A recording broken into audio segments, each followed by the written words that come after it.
Welcome back, everybody. Welcome back to the Canyon. Welcome back to not the dawning of a new era, but something similar. Because for many moons, indeed many moons, we had basically two tire testing protocols. In the one hand, the Quickview, and in the other hand, the Junk View. A Junk View is a tire that you can buy from AliExpress or Amazon for minimal money, and they tend to live up to their name of being junk. There have been very, very few that have escaped that. The Tiger Dogs, which are apparently a thing elsewhere, and famously, perhaps most famously, the mix racing Fusk. We call it the Fusk because it is a fake tusk, but it is very nearly as good as a real tusk. It's not quite as good, but for the money, it's probably as good. Because in the past, companies tend to knock off the same tire over and over and over. The Proline Hyrax has been cloned as the ubiquitous Super Swamper Rocks tire with a Y, sold by many companies in many compounds in many sizes, and they all look roughly the same, but they're all a tiny little bit different, but they all share one factor in common, which is they're all pretty much crap. At some point, everyone will have in their hands or on their rig a set of fake Hyrax, and they are not remarkable in any way. I think this lends perhaps a little bit to the fact that the Hyrax is sort of a dated lug shape, a dated profile. There's something about it that just can't keep up with more modern tires. So, today is full Quickview scoring, because we're mono block now. We're not scoring things on a junk status. But will we break the record? I mean, so, some backstory. For the longest of times, I picked up the wrong one. This right here is what I regard to be one of, if not the worst tire of all time. The Boom Racing Hustler MTX. It is terrible at everything. And when I purchased this particular set, they were $34 a pair. So I spent $68 a set for these, and they are absolutely god-awful. They're absolutely horrendous. So you can imagine my surprise when I was perusing Amazon one day, and on the side, you will see Mix Racing Crawler. Yeah, they cloned it, right? They took the worst tire I've ever seen, and they cloned it. Why would you do that? And because this is a proper, like, 118 millimeter, like a proper Class 2 size, this is like a 445, this is a 475, it actually did a little bit better. And these came free with a set of rims. I think I paid about $42 for a set of 1.9 alloy beadlocks, and they came with these tires. So by virtue of these being $68 a set and these being free, these outperformed these. And they stood up as I said, Mix Racing. You might have remember I mentioned it a moment ago. The Mix Racing Fake Tusk is inarguably the best clone / copy / cheap Chinese knockoff tire out there. They're just genuinely good. They're about $26 a set. They respond to all other sorts of inserts. They're great. They're great because they're cheap and they're readily available. Stuff like this, they clone something that's already bad. And why is that relevant? Because this is a Cross RC Blackrock, which in terms of cost-benefit analysis, this should technically unseat even the Hustler as being the worst tire of all time. Because if you want to purchase these on the open market, they sell for up to $50 per pair. You can spend $100 on a set of Cross Racing Blackrocks. They have been tested on the current Canyon tire testing protocol, ribbed, not a big bead edge, very thick carcass. These are the lowest scoring Quickview tire that has ever been scored. And they are also, I don't think there's any competitors, the most expensive tire that we have tested per pair. And more expensive even than Pitbull Alien Rock Beast XLs, which are now comically up to $45 a pair and not worth a penny of that price. So you can imagine my surprise when, once again, history repeating itself, I'm perusing Amazon to see the Cross RC Blackrock, because, I mean, they definitely got, we can all agree, they copied it, right? Down to that little sipe through every other outer lug. But they didn't quite put the money nor effort into the nice sidewalls on the garbage tire. These also say 50010 on the side, and these say 0023011. I don't know what that is. They got the font not even close. They didn't even try. These are, I want to say these are a 4.55. We can throw them on the jig to find out the exact number. So these were $25 a set. I'm pretty sure that in the current era, day, and state of our economy, the era of the basically $20 set of tires is all but gone. These are non-belted, non-ribbed. The sidewall is thinner than the main tread. It is reasonably pliable, and I would have to say, I've got to say, in terms of feel, bench feel, and mountability, these feel significantly better than the real thing. And they are a bigger size, so like a proper class 2. So that should be advantageous. It's rare that it isn't. And because, remember I mentioned the bead on this?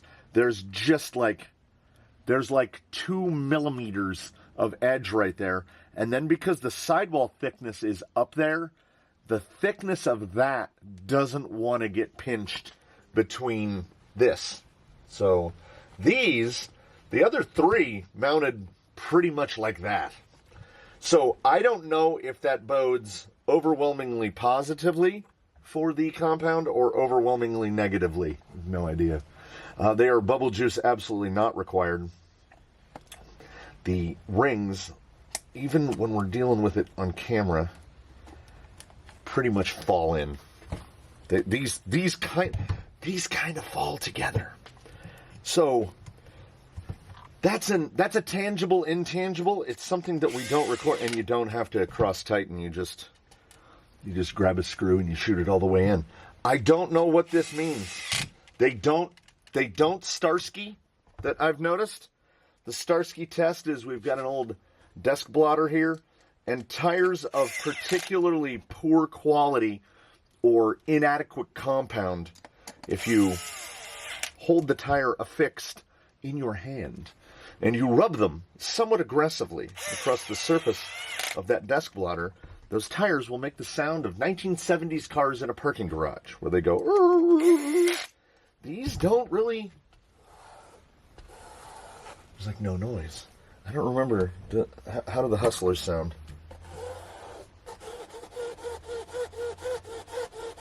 That's bad. If you grab something like a Tusk, I don't know what it is. But that noise is never good. Any tire that makes that noise is never good. We've never had a tire that you rub it on trusty old desk blotter. If it makes a noise, it's bad. So, it's a little bit, right? There's a little bit. This is another one of those instances where so long as the Fusk, so long as the fake Tusk exists, what place is there in the universe for other fake tires? And also, while not a direct clonification, the Blackrock is itself at least Trepidor inspired. And I think Trepidors just don't work, because we've tested many. There are two versions of the Baja Pro XS, the Tusk and the Fusk. There are many versions of the Baja Pro XS. The Pro Line one is of the Baja Pro X. The Pro Line is the best at that. A real rupture is better than a fake rupture by a fair margin. A knockoff Canyon Trail is nowhere near as good as a real Canyon Trail. The list goes on and on. Pretty much, if you're on the market long enough, you'll get copied or cloned or adapted, or something will happen, right? We will see fake megalithics and stuff, fake lampreys on the market soon enough. It'll happen. I think almost every tire has been cloned. Yeah, I know, you're saying it and I'm thinking it. But there's more often than not, there's no point, because the fake Tusk is the only one that's basically worth the money. 117 millimeters by a little on the narrow side, about a 46.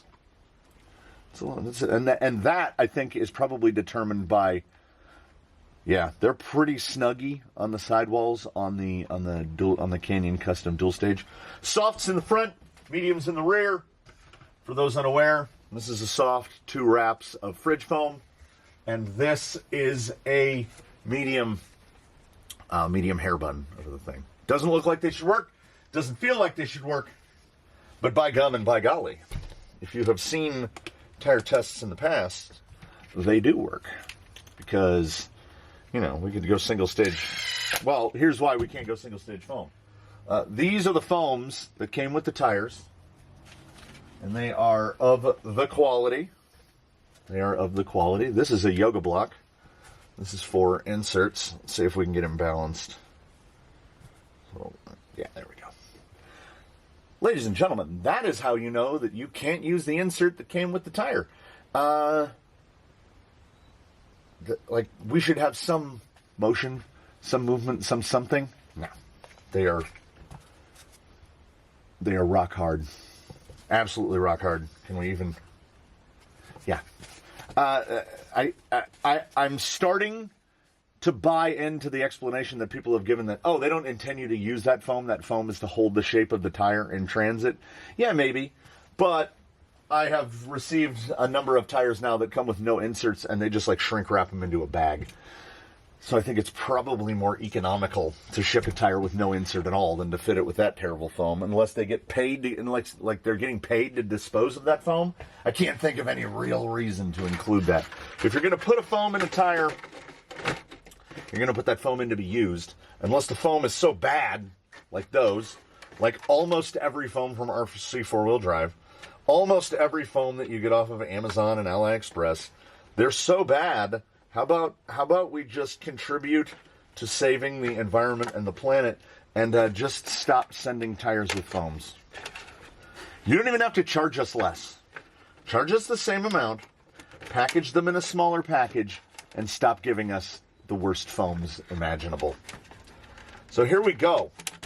What's going to happen? My curiosity level, my anticipation level, like how high are my expectations? Not. I have no expectations to even raise or lower. The Cross RC Blackrock, again, if memory serves, scored a 79.1 out of 99. That's really, really, really bad, particularly for a tire that costs that much money. Know what I'm saying?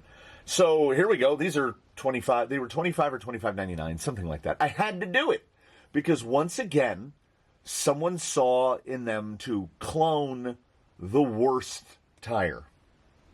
And, like, I have to know. I have to know. That's the pseudoscience of the Canyon. We get the scorecard out. We actually slap that on the tripod so I don't have to carry it. And we go outside. And we take these through the protocol. And we see what happens. And will we Will they be worse than a 79.1? It's going to be really, really difficult to score lower than that. Because essentially, I mean, getting down to a 75 is basically failing.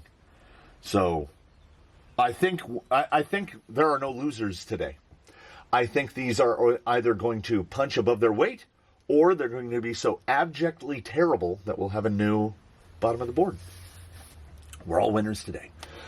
Baseline, take us out to the rocks and show me what you got. I better get my math right because I forgot my phone again.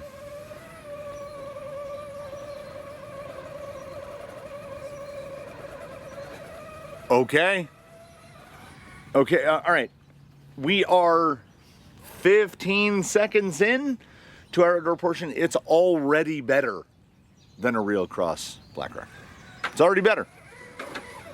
We had some hesitation here, but it could have been dirty lug.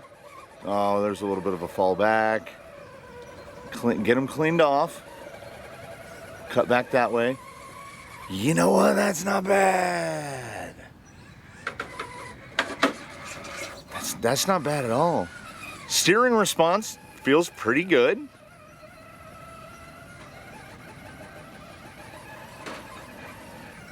There's an amount of, so what I think we're experiencing here, and we are very early on, what I think we're experiencing here is a compound that's just not bad. It's not that bad.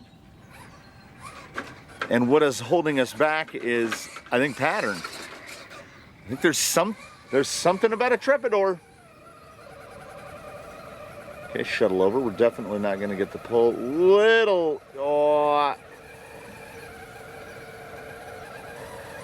Oh, this is going to be pretty infuriating.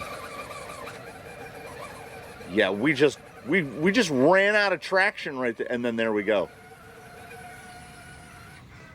Okay, that's really weird. That is strange behaviors, man. I'm enjoying it though.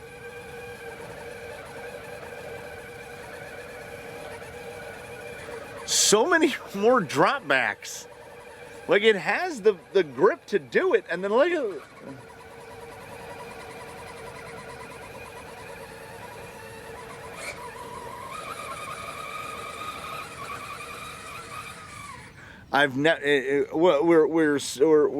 We're blazing trails. We're treading upon new ground. I've never seen a tire with as much grip and as much of a lack of grip simultaneously as this one. It's like half the lugs are working and half the lugs aren't. They are pretty tightly spaced. Yeah, sometimes it will just hit it. I can't even write a number down here. I can't. I have to. I don't know any more about forward drive of this tire from here. Let me see.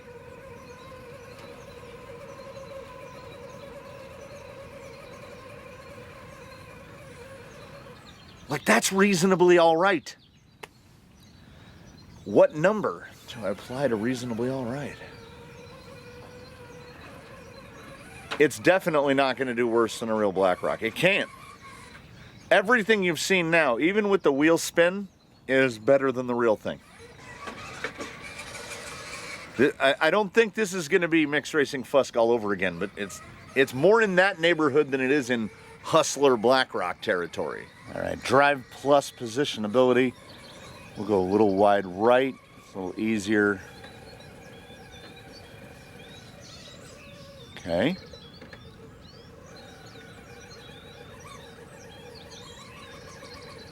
Okay.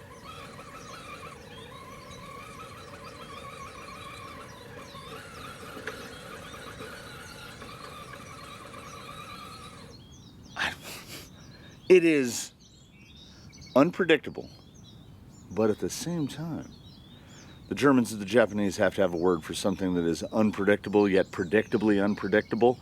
This tire is predictably unpredictable. I know it's going to do something weird, so we're using chaos theory to be like, oh, here's where it's going to try to cut away from us. Straight shot. Like, that's a decent amount of drive. Ooh. Ooh. Oh. Okay. All right. This is surprising too. And then, like, what are we doing? What are we actually, and then, there we go. What are we actually physically doing? This tire is insane.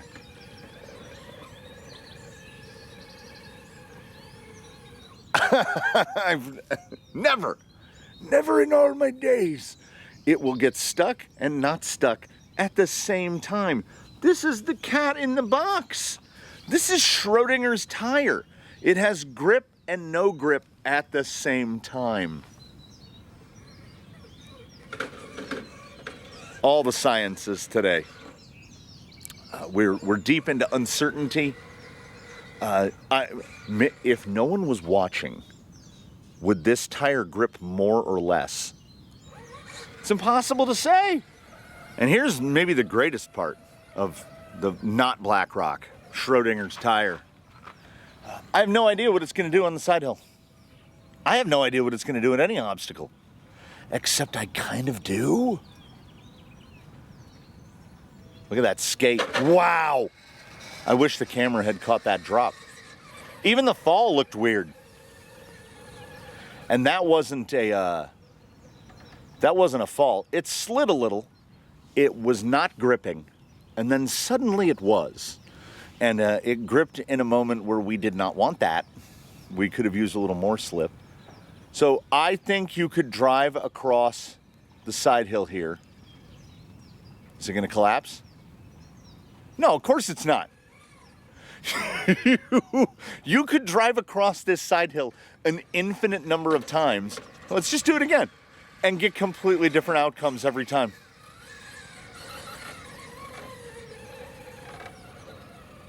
This is a spicy meatball. That entry, okay.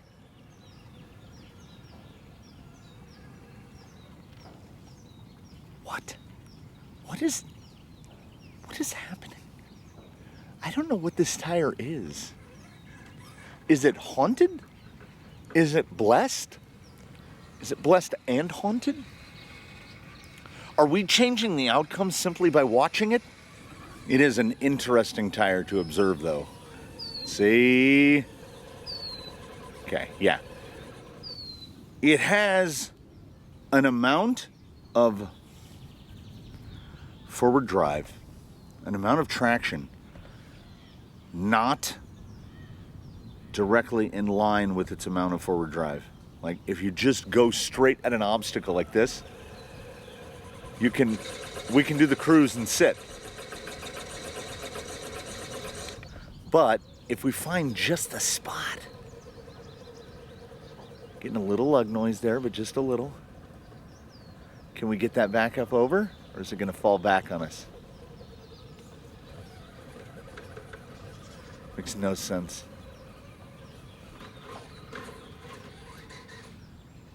A little high center there. Yeah, we're going to get nothing on this side, right?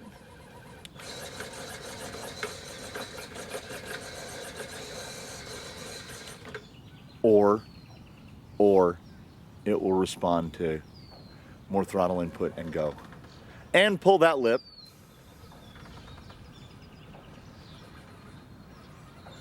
No matter where we get.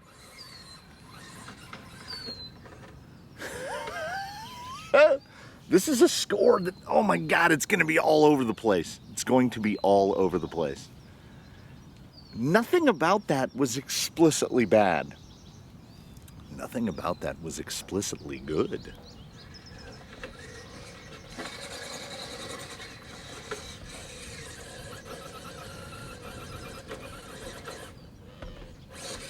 I'm already seeing a spot. I'm already seeing a place for this tire.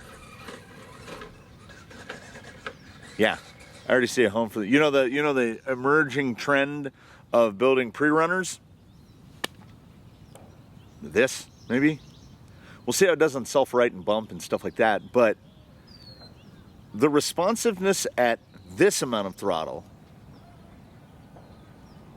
on the rock, let's put it back on the rock. So we'll go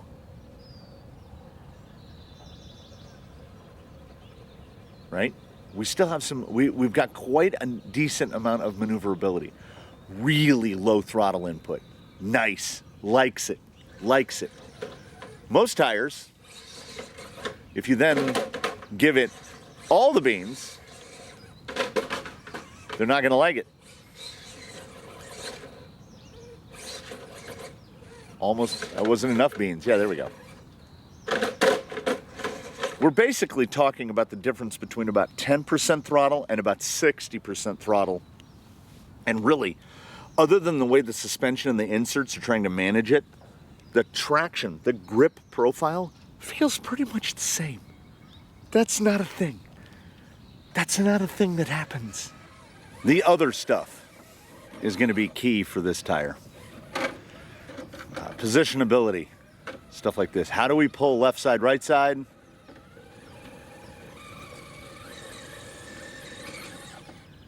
Again, I'm using over half the throttle band to get where I want to go.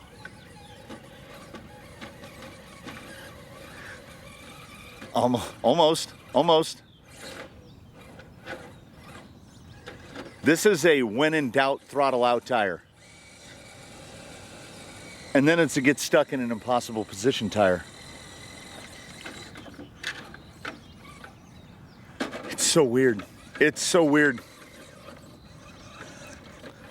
It's one of the weirdest tires I've ever driven. It's oddly fun because you don't 100% know what the tire is going to do at any given moment, but you do. Okay. Yeah. Look at that cut in. Look at that cut in. Is that going to hold? Wow. Okay. All right. Okay. Ooh, little karate kick right there at the last second. That's baffling. It's truly baffling. Watching it get caught and then do things exceptionally. I'm really wrestling with scoring here.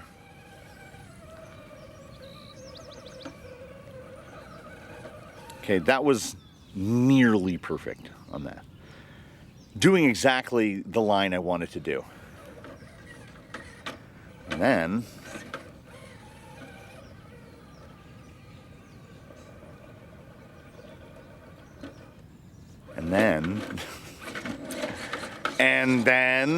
no, and then.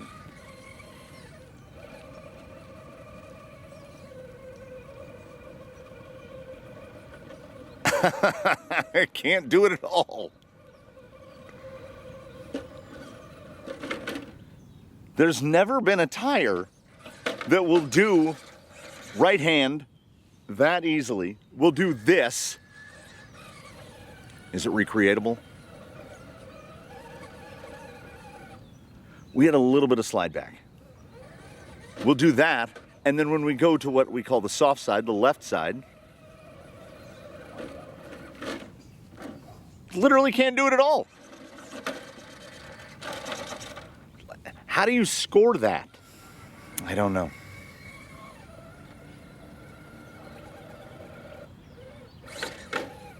Ooh, that's nice.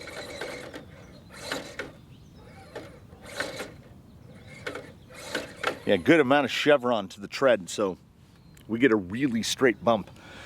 What we don't have is an overwhelming surplus of traction on that bump, so you kind of have to stay in it. It's like a 3-position bump. You go low throttle, a higher input, and then you kind of rest it medium. You've really got to finesse this up.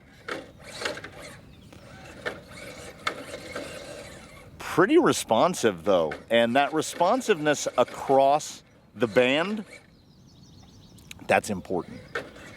That is really showing through here.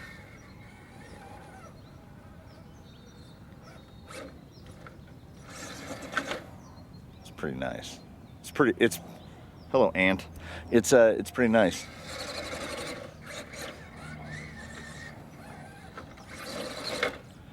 I mean, that's just flat good.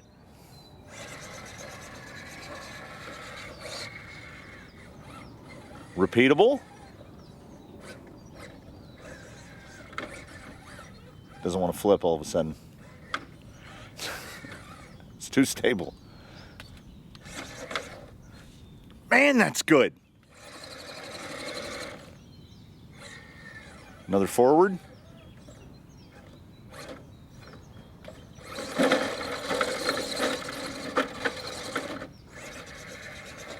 Yeah, that is repeatable and successful and dang it, man. Hey, a pen didn't fall out of my pocket today. We've got to write more numbers down. The scores. The scores are all over the place. This is another tire where the final score has got to have an asterisk next to it. Not only will your results may vary, for some people on some applications in some terrains, this tire might be as good as something that costs 2 or 3 times as much.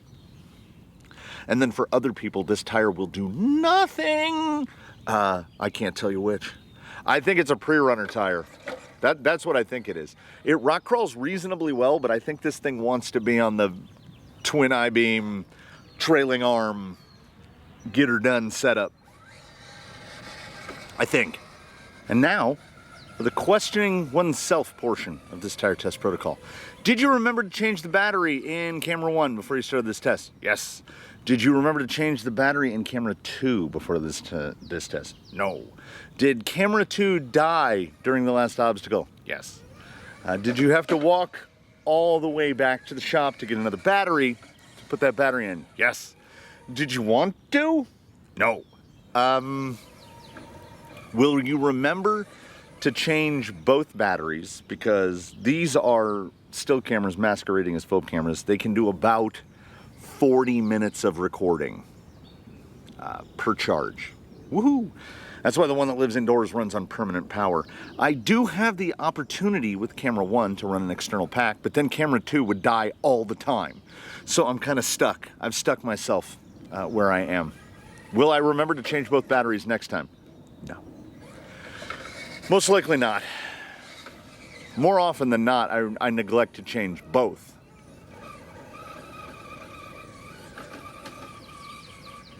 They're pretty good at this. They're pretty good at this. They don't mind the really mixed up, chopped up stuff at all. If we can get that skid over. Every time you think it's going to do something, it does something else. The unpredictability is sort of turning into the charm of it. This tire already gets a soft recommendation from me. I have not added the final score together, and it is going to be one of those scores. Did I mention that this score is going to need an asterisk, that it absolutely has to have an asterisk? Because it is absolutely going to. We have, so far, pardon me, screen, 0.7 differential between lowest and highest score. And that could really be 0.9. We're getting to a tire that is approaching a point differential between its best performance and its worst performance, which is not a thing. Till now, the fake Blackrock has already established itself as superior in every way to the real Blackrock. Yeah, this is a weird tire.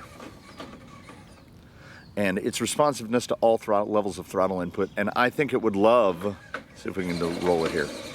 I thought it was going to have enough traction to where we would get sideways on this grass and just roll out. It's pretty responsive. It's really good at some things and fairly poor at others. It's an odd egg. More egg, less tire. So wet is what stands between this tire and breaking out of that mold of clones are what clones are. Yeah, forward drive of this tire is not its forte. It does everything else reasonably well. Like, this surface is dry but dusty. Look at that fallback. Have you seen a tire that we can do the cruise mode like this? Oh no. Please don't let that throttle reduction be this battery dying. Okay, we're gonna have to hit it wet. Yep, we're going to cut off. We're going to cut off. Oh. I don't remember using that battery. What did I use that battery in? What did I use it in? I don't remember. We're gonna know pretty quick.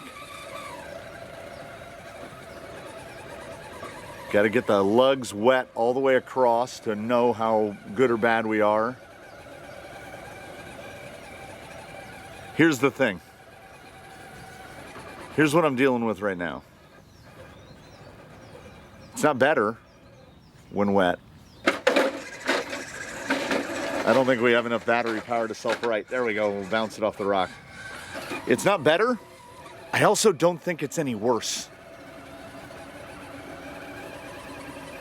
It's that usual, like, there it is.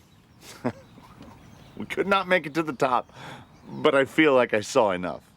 If you're scoring at home, put an asterisk next to it, everybody. The not Cross Blackrock, the fake rock, 93.4. And it gets there by virtue of nearly unparalleled self-righting performance, a superbly straight bump, positionability on par with premier tires, pretty dismal wet performance, above average surface transition from dirt to concrete until we go dirt to clean concrete and then it's pour again. This tire could easily, you could pretty easily take 2 full points off of the score of this tire, and I think you could honestly add about a point depending on the application, the insert, the weight, the terrain, all of that stuff. It is too many variables. It is Schrodinger's tire, where I think merely observing the tire doing its own business is changing the outcome of the performance of that tire, and I have to observe. I don't know what to do about it.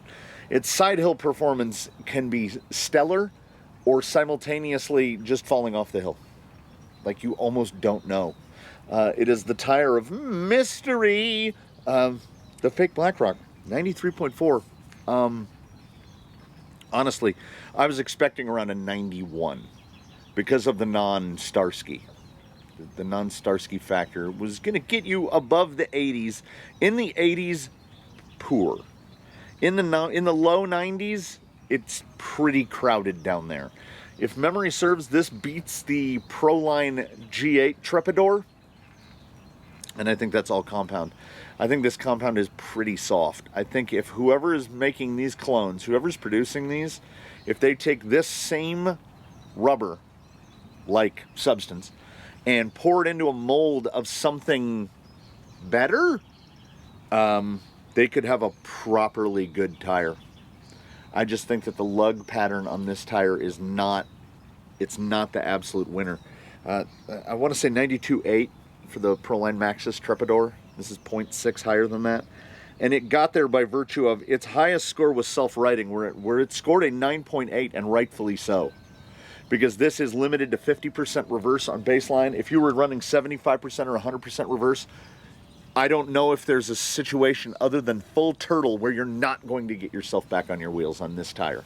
It will just put you back on all fours. And a low score of 8.9 on wet. Because it genuinely felt pretty close to dry. And what we do is we pull 2/10. Scored a 9.1 in pure forward drive. Because it will do it. it just sometimes won't do it when you want it to do it. It's really, really odd. At $25.99 a set, it's a tire that I'm not hesitant to recommend, because give it a shot. Give it a shot. And I do genuinely think that at a moderate amount of speed, like building pre-runner speed, so we're not talking 40 miles an hour, we're talking 20, 25 miles an hour, I think these with a closed cell insert in them, or hell, the inserts that they come with on your pre-runner, probably not bad. They got a 93.4 as a rock crawling tire, and that's not terrible. I think they would do better in a pre-runner sort of mess about application, and they would do a little bit worse in a hardcore rock crawling application. But we got to call it it's a more scale tire than it is a pure rock crawling tire. So I'm okay with the 93.4. It feels a little weird on some levels, but that's where we got. That's the math. We can't argue math. Math is the only constant in the universe.